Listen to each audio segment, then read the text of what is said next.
बच्चों, आज के इस वीडियो में आपका बहुत बहुत स्वागत है।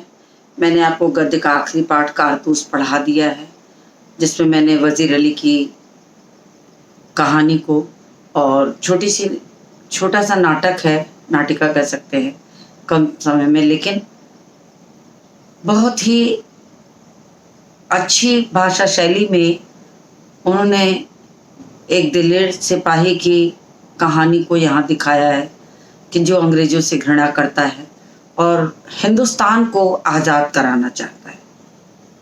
अपनों के हाथों से थोड़ा वो चला गया है, तो उसने अपने लिए कोई नया रास्ता अपनाने के लिए वो अंग्रेजों का दिल दहल जाता है उसकी हिम्मत देखकर, उसकी दिलेरी देख करके, और खेमे में घुसकर कारतूस मांग के चला आता है और अपना परिचय दे देता है कि वजीर अली।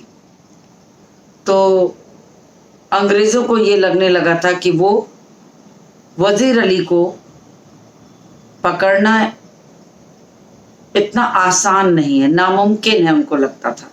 तो ये बहुत बड़ी चीज़ थी। उन्होंने हिम्मत जुटाई, खेमा डाला, लेकिन उस खेमे में भी उन्हें कोई सफलता नहीं मिली। बस ये था कि उन्होंने किसी तरह से अपने आप को सुरक्षित कर लिया।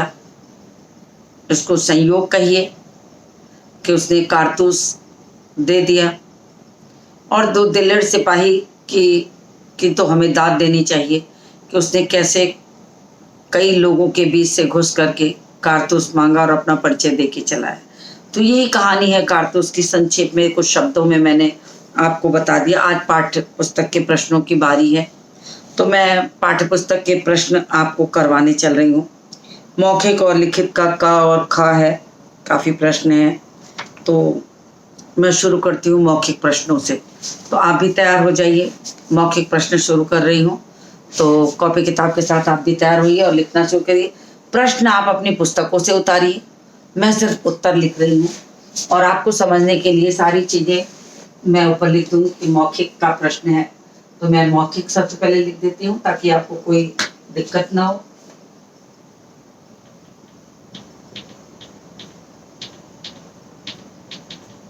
मौखिक प्रश्न है ये, उसका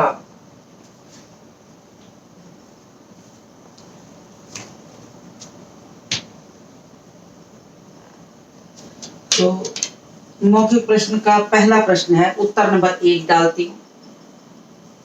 उत्तर नंबर 1 प्रश्न है, कर्नल कॉलिंज का खेमा जंगल में क्यों लगा हुआ था? तो कर्नल कॉलिंज का जो खेमा था वो जंगल में इसलिए लगा था क्योंकि उसे वजीर अली को पकड़ने के लिए आदेश कंपनी ने दे दिया था, और जिससे पकड़ने के लिए एक बहुत बड़ा शिविर लगा के खेमा, एक काफिला लेकर के वो हफ्तों से जंगल की जिंदगी लोग जी रहे थे, परंतु वजीर अली को वो पकड़ नहीं पाते। तो मैं प्रश्न का उत्तर लिखने चल रही हूँ।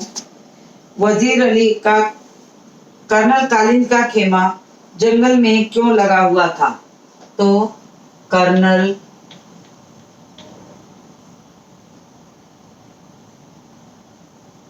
कॉलिंज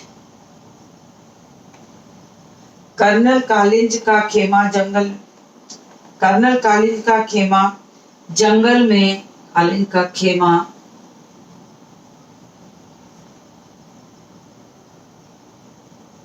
जंगल में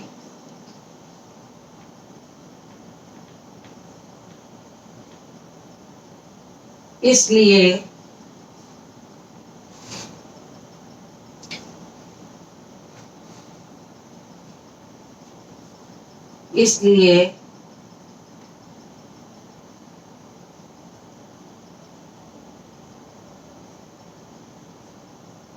लगा हुआ था ताकि वे वजीर अली को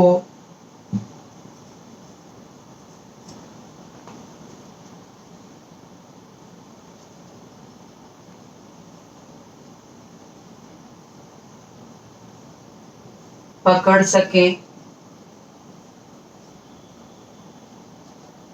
जिसने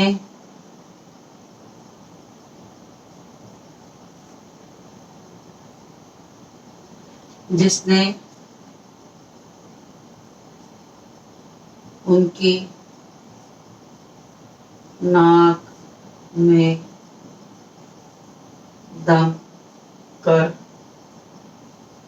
रखा था। तो वजीर अली को पकड़ने के लिए खेमा लगाया गया था। वजीर अली से लोग तंग आ गए थे और जंगल की जिंदगी से भी तंग आ गए थे, मगर वो हाथ नहीं आ रहा था। तो दूसरा प्रश्न है वजीर अली से सिपाही क्यों तंग आ चुके थे। तो ठीक वही बात है कि वजीर अली से सिपाही इसलिए तंग आ गए थे क्योंकि जंगल की जिंदगी बहुत खतरनाक होती है और हफ्तों से वह पड़े थे, तो उससे वो तंग आ चुके थे। उत्तर लिखिए,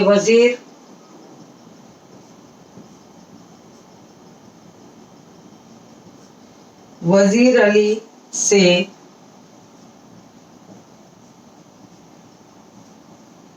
सिपाही इसलिए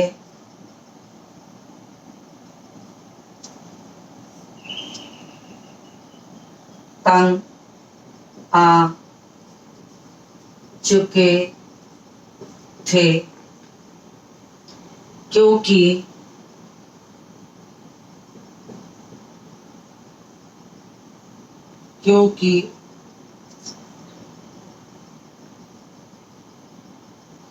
क्योंकि जिस वजीर अली ने उनकी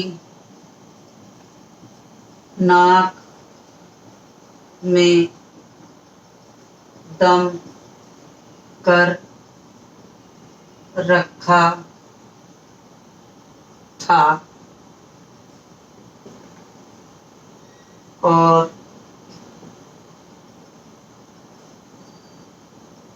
उसके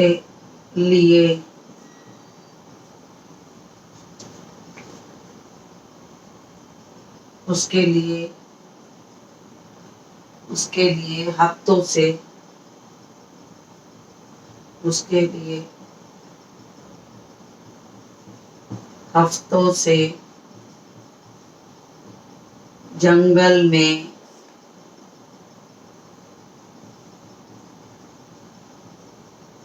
खेमा लगाकर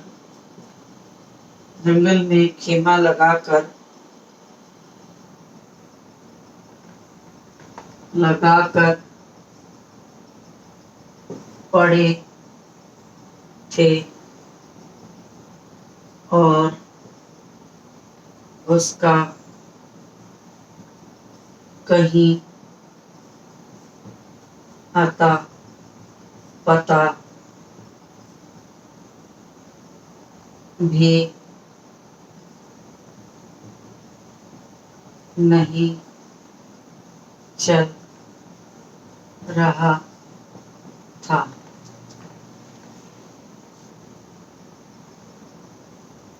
तो दूसरा प्रश्न भी हो गया, स्क्रीनशॉट लेते चलिए।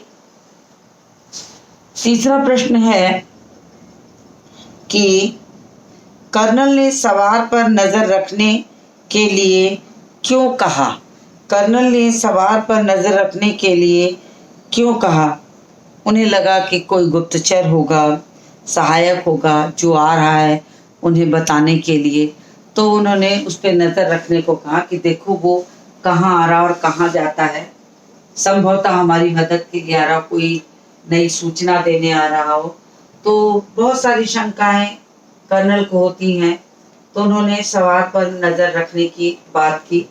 तो उत्तर नंबर 3 प्रश्न आप अपनी पुस्तक से लिखिए, कर्नल ने सवार पर नजर रखने के लिए क्यों कहा। कर्नल ने सवार पर नजर रखने को इसलिए कहा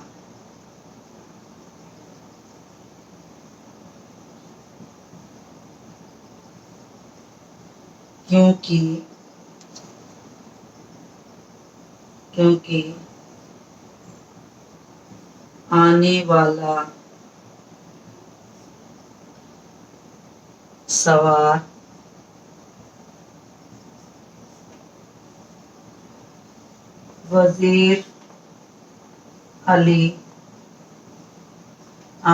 सवार वजीर अली का कोई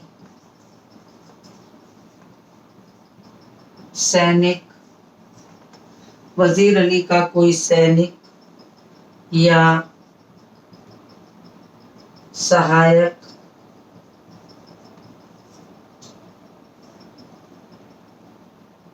भी हो सकता है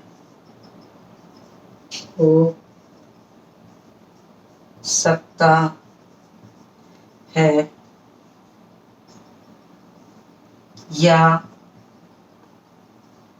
उसको पकड़वाने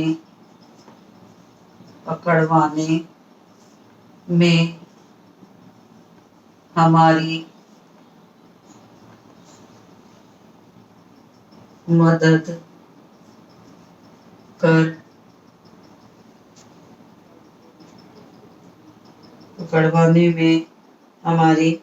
मदद करने वाला भी हो सकता है।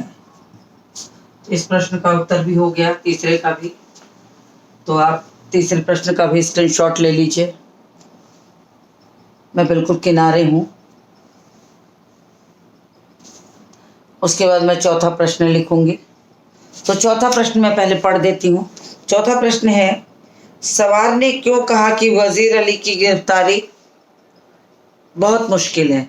तो सवार ने इसलिए कहा कि वजीर अली की गिरफ्तारी बहुत मुश्किल है क्योंकि कर्नल कॉलिंज और लेफ्टिनेंट में से कोई भी उन्हें पहचानता नहीं था, और जिस उद्देश्य को लगा करके वो हफ्तों से खेमा डाले जंगल में पड़े थे, जंगल की जिंदगी से तंग आ गए थे और कहीं कुछ अता पता नहीं था, उसी खेमे में, कर्नल के खेमे में वो जाबाज सिपाही घुस करके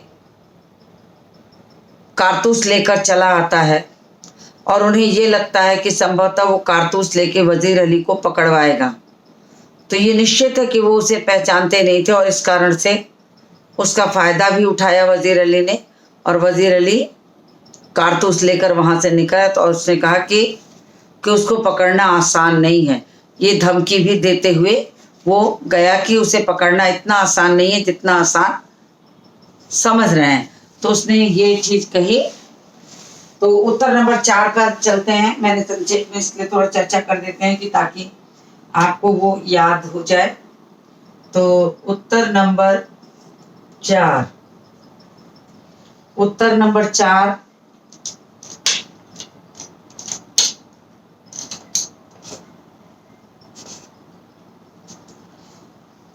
सवार ने क्यों कहा कि वजीर अली की गिरफ्तारी बहुत मुश्किल है?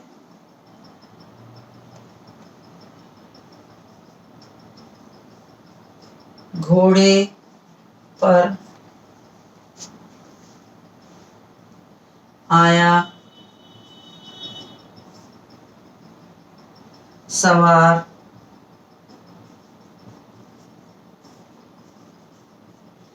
कोई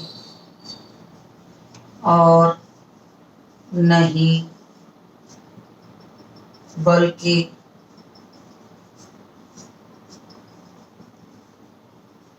स्वयं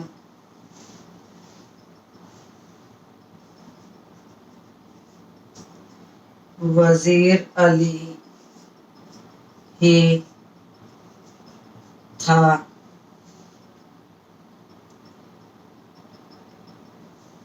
जो अपनी जान की परवाह किए बगैर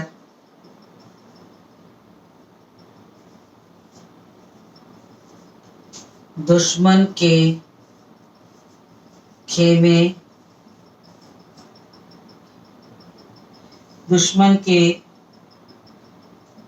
में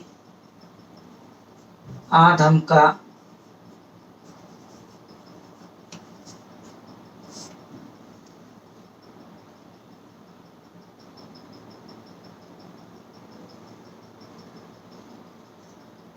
खेमे में आ धक्का वह दिलेर और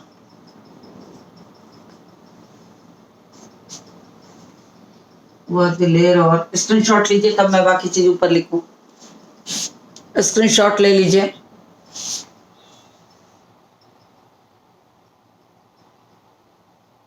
मैं बिल्कुल किनारे हूं। चलिए, हो गया होगा आपका स्क्रीनशॉट। मैं इसको रब कर देती हूँ।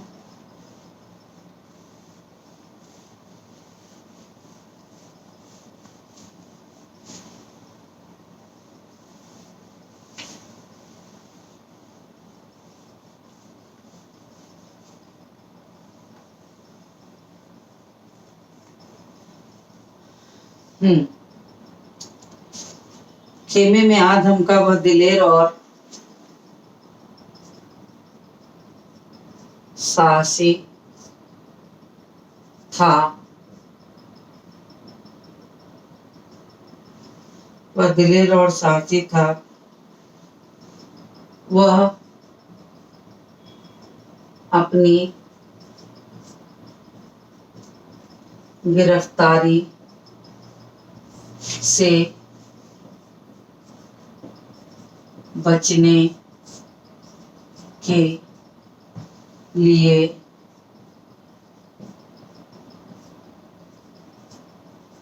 दुश्मन को मार भी सकता था, परंतु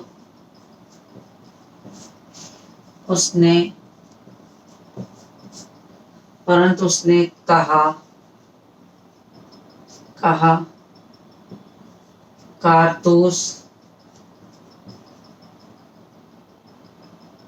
कारतूस देने के बदले में मैं तुम्हारी जान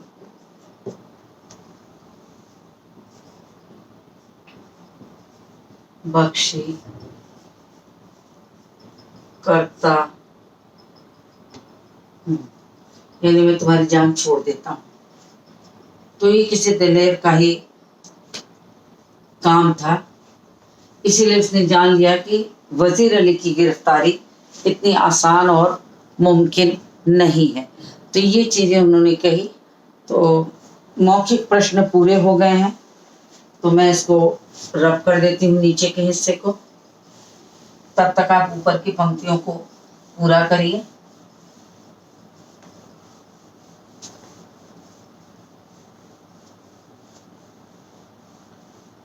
अब लिखित प्रश्न है। लिखित के दो हिस्से होते हैं, क और ख। क 25 से 30 शब्दों का होता है और ख 50 से 60 शब्दों के उत्तर होते हैं। लिखित ख विस्तृत प्रश्नों में आता है। लिखित का क संक्षिप्त प्रश्नों में आता है। मौखिक अति संक्षिप्त प्रश्नों में होते हैं। तो अब लिखित का ये क खत्म हो गया। अब लिखित का क, यानी यहां से शुरू हो रहा है लिखित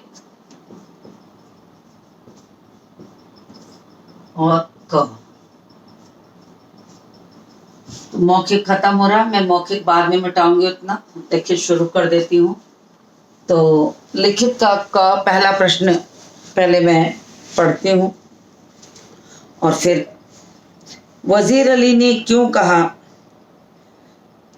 हाँ, 25 से 30 शब्दों वाला है लिखित का। वजीर अली के अफसाने सुनकर कर्नल को रॉबिन हुड की याद क्यों आ गई? क्योंकि वजीर अली भी साहसी, चतुर और दिलेर था और उसे लगता था कि उसे पकड़ पाना, उसे हराना इतना आसान नहीं है जितना लोगों को लगता था। इसीलिए रॉबिन हुड के कारनामे उनको याद आ जाते हैं। तो मैं इस प्रश्न के उत्तर को लिखने चल रही हूँ, आप तैयार होइए। तो मैं लिखित क का पहला प्रश्न, लिखित क का पहला प्रश्न है, वजीर अली के अफसाने सुनकर कर्नल को रॉबिन हुड की याद क्यों आ जाती है? वजीर अली के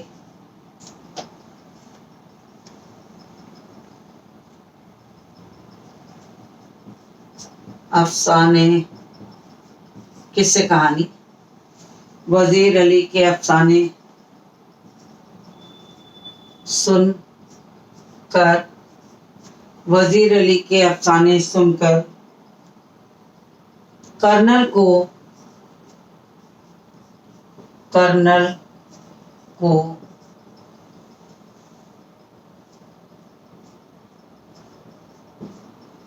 रॉबिन हुड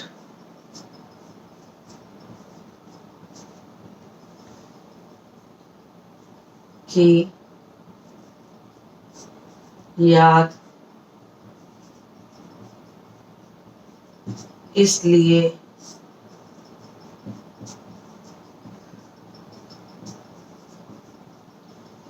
आ जाती है क्योंकि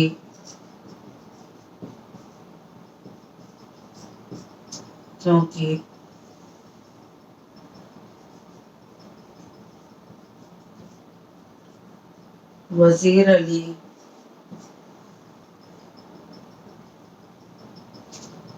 अली अत्यंत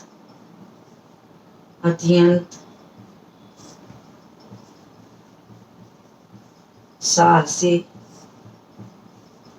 दिलेर, वीर और एक चतुर सिपाही था।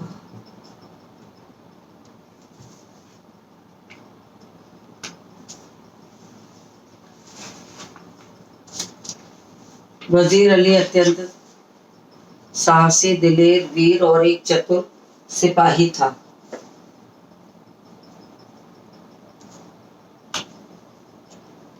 उसके मन में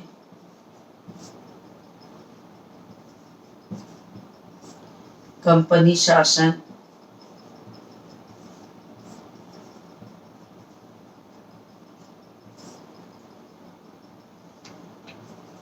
और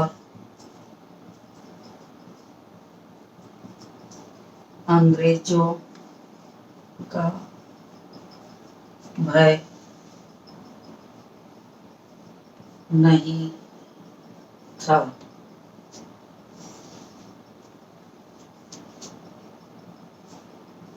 उसने कंपनी के वकील को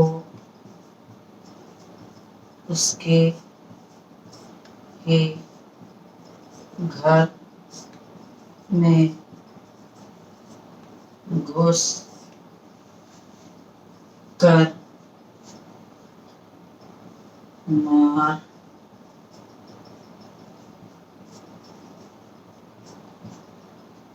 मार डाला था।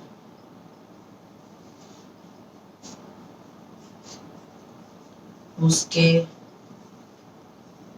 मन में अंग्रेजों के प्रति घृणा थी। वह उन्हें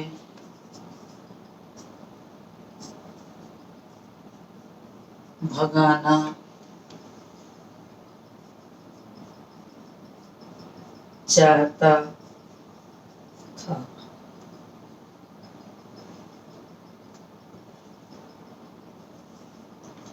पूरे लाव लश्कर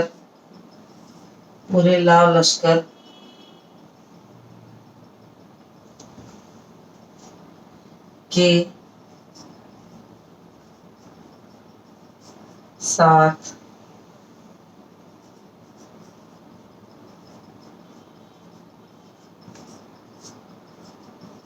पर भी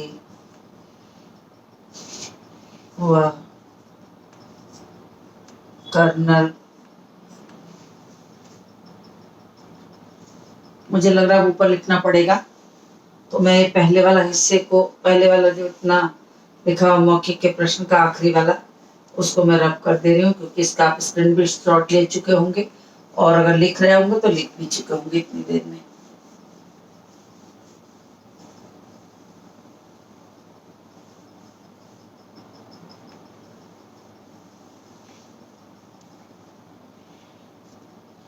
डालने पर भी वह कर्नल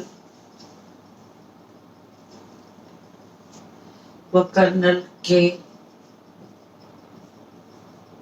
खेमे में घुसकर कारतूस ले लिया और अपना परिचय देते हुए वहां से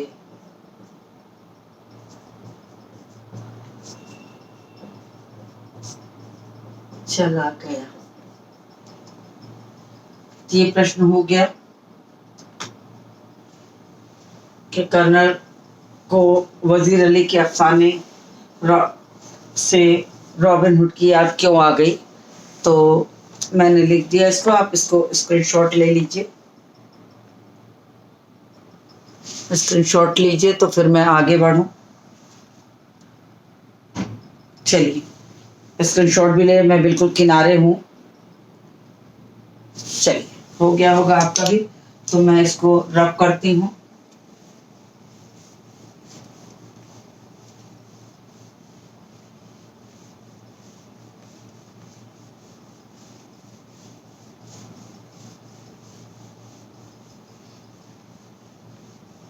वजीर अली के साहस पर बनी है ये कारतूस, नाटक को बनाया गया है, क्योंकि वजीर अली जैसा इंसान खेमे में घुसकर कारतूस लेना किसी के लिए आसान नहीं है। तो कुछ ऐसे व्यक्ति की कहानी जो इतिहास में है, वो वास्तव में बहुत हिम्मत की बात है। अगला प्रश्न है सआदत अली कौन था? अगला प्रश्न है सआदत अली कौन था? उसने वजीर अली की पैदाइश को अपनी मौत क्यों समझा? तो सआदत अली जो था वो आसिफुद्दौला का छोटा भाई था और उसे ये लग रहा था कि उस समय आसिफुद्दौला के यहाँ संतान की उम्मीद नहीं थी, तो उसे लालच समा गया था कि वो हमेशा हमेशा अवध का नवाब बन सकता है। अवसरवादी व्यक्ति था, ऐशो आराम पसंद व्यक्ति था, और वो अंग्रेजों से मिल गया और अंग्रेजों से मिलकर उसने मित्रता कर ली और आधा राज्य और 10 लाख रुपया सालाना मुकर्रर कर लिया, कुछ अन्य वस्तुएं प्राप्त कर लिया और कुल मिलाकर के चैनो आराम, ऐशो आराम, चैन की जिंदगी जीने लगा। उसे लगा कि आराम की जिंदगी के लिए अंग्रेजों का हाथ पकड़कर मित्रता कर लेने में भलाई है, नहीं तो ऐसे व्यक्ति राष्ट्रद्रोही कहलाते हैं। तो अंग्रेजों को भगाने के बदले वो अंग्रेजों से दोस्ती करके वे उनके साथ मिल करके पूरे देश को नुकसान पहुंचाते हैं। तो मैंने प्रश्न का उत्तर आपको समझा दिया है और लिखवाऊंगी मैं अपने अगले वीडियो में दूसरे प्रश्न से। तो आज के इस वीडियो को यहीं समाप्त करती हूँ और मिलती हूँ आपसे अगले वीडियो में।